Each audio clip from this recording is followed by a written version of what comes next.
Welcome to the Sports Trading Card Hall of Fame. Today I'm going to be inducting, draft pick rookie cards to the Binder of Fame.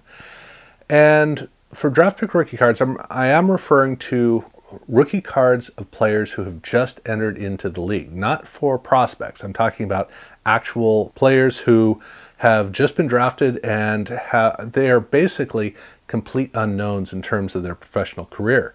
And the reason for this distinction is because a draft pick rookie card was not known in as late as 1988. It's weird to think about it because it's so fundamental to sports card collecting today.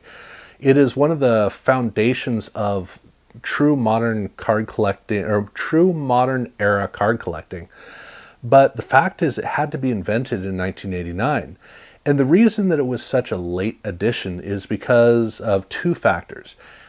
The first factor was the nature of the hobby heading into the late 1980s. The other one is because of, baseball card collecting was exactly that. It was baseball card collecting. It wasn't football card collecting. So there are three terms that are usually used for sports cards. They are bubblegum cards, which doesn't make any sense now, trading cards, which only kind of makes sense, and baseball cards, which only partially make sense. But in the mid-1980s, all three of those still fit. Not as much trading cards, but they were, Topps was still using bubblegum in their packs, but it was really all about baseball cards because in the mid-1980s, most sports cards were baseball cards. But the thing is, in the mid-1970s, that was the case, in 1960s and 1950s. So even though in the 1970s, most of the cards that were printed in terms of the options were across the board. Baseball was in the lead, but there were still a lot of football cards, some basketball cards, and some hockey cards. But in terms of the sheer volume, it was mostly baseball. So that was the nature of the hobby heading into the 1980s, or into the late 80s, was there was still baseball. And in the late 1980s, football had already surpassed baseball as the number one sport in America in terms of popularity, but not in terms of the iconic nature of it. So you were more likely to be a baseball fan in terms of just, general, the way that you lived your life. Baseball was the standard sport that everybody recognized. And so baseball card collecting was just a natural extension of the childhood of so many boys.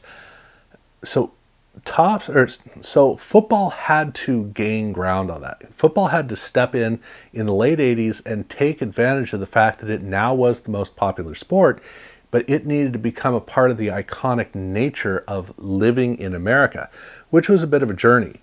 So because of that, the nature of cards was still built entirely around baseball.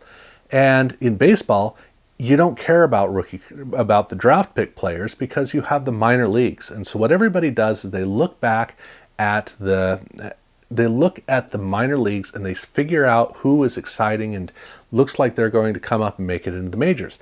That's the way that it works, and that works perfectly. All through the 1980s, baseball card collectors had these pre-rookie cards that were prospect cards. They were players who had just popped up into the majors and were probably going to start a great career. However that worked, baseball card collectors had the things that they needed in order to see the rookies that were coming into their own. And so when a player had an official rookie card from having already had a season, there was a good chance they already had a prospect card in some fashion that came before that. And so that gave baseball collectors both sides of the coin. But that's baseball. Over in football and in basketball, it's totally different. Not that it mattered, because in both sports, the card sets were really, really small. In baseball, Topps had a 792 card set. In football, they had a 396 card set, half the size. But a football roster is twice as many players as baseball. Football starters are twice as many players as in baseball. And yet the set was half the size, which meant that they had these players just crammed in. They didn't have a lot of room.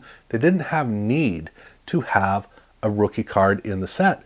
And the market was the other part, which was that there just wasn't anybody collecting football cards. at the rate that would justify it, but also the hobby itself was still kind of forming itself. And so the evolution of rookie cards in terms of not the draft, but in terms of the first iteration on a card, the sports card world was still building up and growing and getting more dynamic and evolving and getting more excited and energetic. All of these things were coming together. And as they were doing this, you had an expansion into other sports because NBA Hoops was created over in basketball.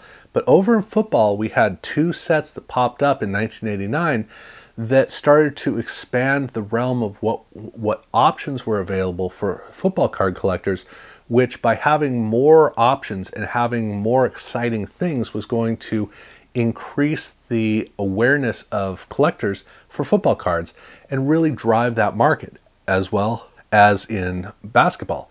And so in 1989, we had the emergence of these other two sports that were not based on the prospect world and were not based upon the traditional card collectors that were the baseball card collectors used to all of the baseball card things. And so as this emerged, a new opportunity, but more importantly, a new necessity was involved with this growth, which was for basketball and for football, players don't come up through the ranks. They get drafted, and just a few months later, they're on the football field playing at the pro level. That kind of speed is the kind of thing that, well, both sports are very dynamic compared to baseball. But on top of that, just the nature of the excitement of all of a sudden you go from players that, you might watch college football, but you're not really paying attention to these players with the level of enthusiasm you do the pro team because they're not part of the pro team. All of a sudden there's a draft. Now he's on your team. Now you're excited. That type of a model is unique to basketball and football. And so it took SCORE in 1989 to figure out we need to do this for football cards. But again, the market was still growing, and the market by the late 1980s was vibrant enough that it could really support these rookie cards with the type of enthusiasm that was necessary to really sell the whole idea. And SCORE went out on a limb with these rookie cards because when they jumped into football, they made a bold move by focusing their set entirely on subset cards and rookie cards. And what I mean by this is, like I said, for Topps they had 396 cards. The set that SCORE was not modeling off of was Pro Set. They didn't know that was going to be there, but that was 400 cards. And in fact, they didn't even have subset cards. They only had coach cards. So those card sets were much larger than the 330 cards that SCORE made their card set with. But at that, SCORE didn't have that many veteran cards because they had all these subset cards, the subset cards were built around having more additional cards of star players. That's what they wanted to do. They wanted to have a card set that just had too many stars in it. But also they put a whole chunk of cards, they set it aside specifically for rookies. Unproven players who had shown up in the draft and people were just excited about whether they would even have a career or not. That was a bold move that SCORE put everything on, and it was a smart move.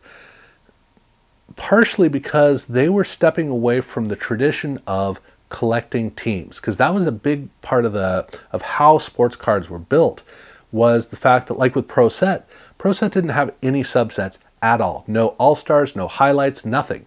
All they had were coach cards, which makes perfect sense if you're a team collector. So you want to collect, the Philadelphia Eagles. So you collect the cards, and then Buddy Ryan is there in the card set. And so you have the coach for the team. That's just the mindset that they had. Well, with SCORE, they wanted to go with an individual player. So they were building a card set that was built around individual players, not about teams, not about the complete set. And so they had tons of cards of individual players, but they truncated how many of the players were even available because they had less veteran cards. You want to get more veteran cards? Go buy Pro Set. But if you wanted to get a whole bunch of really exciting cards of star players and exciting cards of up-and-coming players, you would go and buy SCORE. And it was a brilliant move that they were able to they were able to come up with. They were able to invent this, and it became kind of their thing to an extent. The impact that it had on the hobby, though, was really, truly impressive because it automatically flipped football card collecting on its head. And by the end of the year, all three companies were making rookie cards, and by the next year, every single card set had rookie cards in it. The only exception was Action Packed, but Action Packed had an entire rookies set in packs. So they were basically doing the same thing. Football overnight was all about rookie cards. And over in basketball, it was a little bit slower to pick up, but they very much got into it in a hurry as well. And so by the mid-1990s, rookie cards were the core of the hobby. Now, the impact that they had was kind of interesting because in football, there was a big explosion and then they backed off, and then they found that way to just have a whole bunch of really exciting rookie cards of the rookies that you cared about. But they didn't flood you with rookies like they'd been doing in the early 90s. With basketball, they towed a similar line. They tended to have just the first round, maybe some second rounders in there, but they didn't get a lot into that. But they did tend to have a larger percentage of rookies than you would see in the football equivalents. Over in baseball, though, it was always an ebb and flow. They were playing around with it. They had draft pick rookies, they had rookies, and they had prospects. Those are three different terms. But they would interchange those all the time, and at this time it's this, at that. They could never really lock down what anything was. Sometimes they'd do a whole set of draft picks. Other times there's a whole set of prospects. Or is it the rookies? Or is it... they just threw a bunch of stuff out there. In a way, that's kind of the way that it was with baseball. But one thing that all four sports knew was you gotta get rookie cards in there. And what defined a rookie was, it was relative. Hockey had the whole European leagues kind of a thing going on, so they were playing around with that. They also had, junior championships, that kind of thing. And so they had a whole bunch of opportunities to show players at a very early age, or very early time. So that was something that would bounce back and forth between the draft, the prospect cards, the rookie cards, and the non-NHL cards. It was kind of a mess. But if you get all these cards out there, there's a lot of exciting stuff. Baseball had a tough time because there are only going to be a couple of players that people are ultimately going to like. And so if you go out and you make an entire card set of draft picks or even of prospects, you're hoping that there are enough exciting players or enough excitement around players early on that people are going to buy a bunch of packs before it ends up that there are only 2 or 3 cards that people even care about at all. And so for a lot of baseball cards, when you go back and look at the 1990s rookie cards, it's just a sea of nothingness. Some of these cards are really, really bleak, but at the time they could sell packs because everybody was just excited about rookie cards. And that hasn't changed because even today, rookie cards are it's really kind of the standard bearer of card collecting at this point. That's just what everybody assumes is you're going out and getting a whole bunch of rookie cards, or you're getting veterans. It's kind of flipped around. But for the 90s, it was critical to have rookies because that's what generated the most amount of excitement, where every year you were going, the next crop of rookies, next crop of rookies. Even a year like 1992 with football, there was still enough excitement about rookies because it was so ingrained in us. We were assuming that Tommy Vardell wouldn't be a superstar, but I mean, he might be. And whoever else they bothered, we knew it wasn't a great draft, but still, there was a lot of excitement of what could possibly be found. It was both the undiscovered gems, or it was the guys we knew were going to be successful, and we were hoping we would be proven right. Regardless, that's what drove cards, or more correctly, that's what defined card collecting in the 1990s and definitely to this day. But we needed that in card collecting because, yes, rookie cards did exist. The whole prospects circuit, like I said, that whole thing was a very effective process to go through in baseball cards, but it doesn't fit in the other sports. And the fact that that Score came in and did what was super obvious that somebody was going to do it, of developing a draft pick rookie card, which was attempted in baseball, but it didn't mean anything. In football, the fact that they did that, somebody was going to do it, they were the ones, but that started the process. And it was, it really did make the 90s work. So I needed to make sure that it ended up here in the Binder of Fame because, I mean, it is fundamental to sports cards. So that is my entry into the Binder of Fame for this particular chapter. I've got a couple of stories of cardboard that are going to be coming up in the next couple of weeks. So if you haven't subscribed to my channel, do urge you to do so. And other than that, I want to thank you for watching.